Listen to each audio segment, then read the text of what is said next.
जय माता दी दोस्तों, धर्म ज्ञान हिंदी कहानियां चैनल पर आपका बहुत बहुत स्वागत है।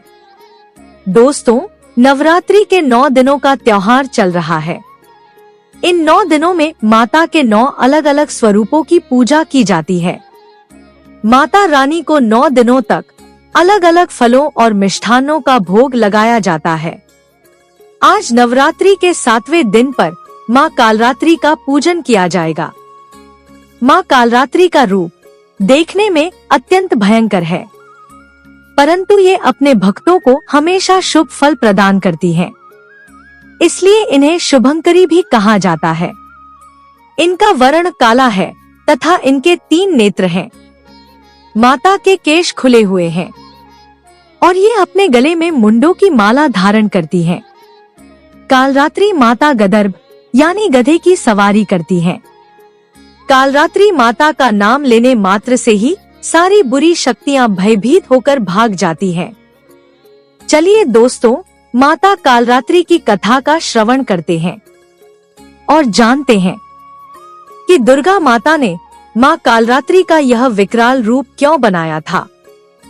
जब दुर्गा माता ने कात्यायनी रूप धारण करके शुंभ और निशुंभ नाम के दोनों राक्षसों का वध कर दिया, तब उन्हीं के कुल का रक्तबीज नाम का एक राक्षस माता से युद्ध करने के लिए आया।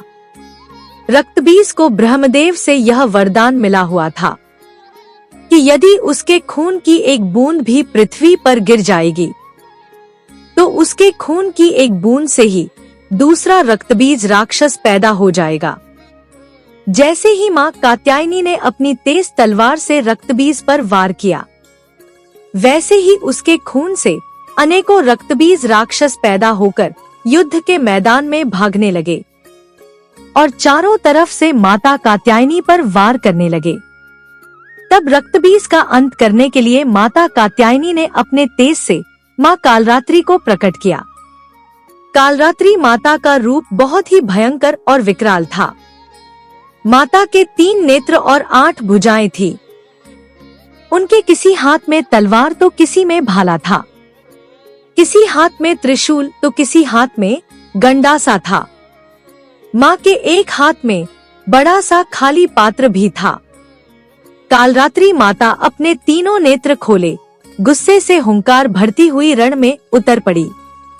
युद्ध के मैदान में जितने भी राक्षस घूम रहे थे, कालरात्रि माता अपने 7 हाथों से उन राक्षसों पर वार करती और उनके लहू को अपने पात्र में भर लेती और साथ ही साथ उसका भक्षण कर लेती।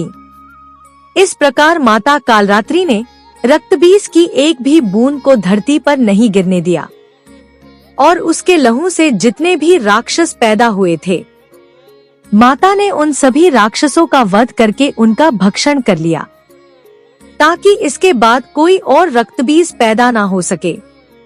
माता कालरात्रि का यह रूप देखने में अति भयंकर प्रतीत होता है, परंतु यह माता अपने बच्चों पर हमेशा अपनी सौम्य दृष्टि रखती हैं और सच्चे मन से आराधना करने वालों की सभी मनोकामनाएं पूर्ण करती हैं। माता कालरात्रि को गुड़ और हलवे का भोग लगाना चाहिए। इससे वे बहुत जल्दी प्रसन्न होती हैं और भक्तों की सभी इच्छाएं पूर्ण करती हैं। माँ कालरात्रि की पूजा के लिए सुबह 4 बजे से लेकर 6 बजे तक का समय उत्तम माना जाता है। इस दिन प्रातःकाल जल्दी से स्नानादि करके माँ की पूजा के लिए लाल रंग के कपड़े पहनने चाहिए। इसके बाद माँ के समक्ष दीपक प्रज्वलित करें। तत्पश्चात फल फूल मिष्ठान आदि से विधिपूर्वक माँ कालरात्रि का पूजन करें। इस दिन काली चालीसा, सिद्ध कुंजिका स्तोत्र, अर्गला स्तोत्रम आदि का पाठ करना अति उत्तम माना जाता है। इसके अलावा सप्तमी की रात्रि में तिल के तेल या सरसों के तेल की अखंड ज्योति भी जलानी चाहिए। दोस्तों, माता कालरात्रि का आशीर्वाद हम सभी पर बना रहे। माता कालरात्रि की इस कथा के साथ इस वीडियो का समापन करते हैं। उम्मीद करते हैं हमारे द्वारा दी गई जानकारी आप सभी श्रोताओं को पसंद जरूर आएगी। हमारा आप सभी भक्तों से अनुरोध है कि अगर आप हमारे चैनल पर पहली बार आए हैं तो ऐसी ही धार्मिक और आध्यात्मिक कथा कहानियाँ सुनने के लिए हमारे चैनल को सब्सक्राइब जरूर कर लीजिएगा। धन्यवाद दोस्तों।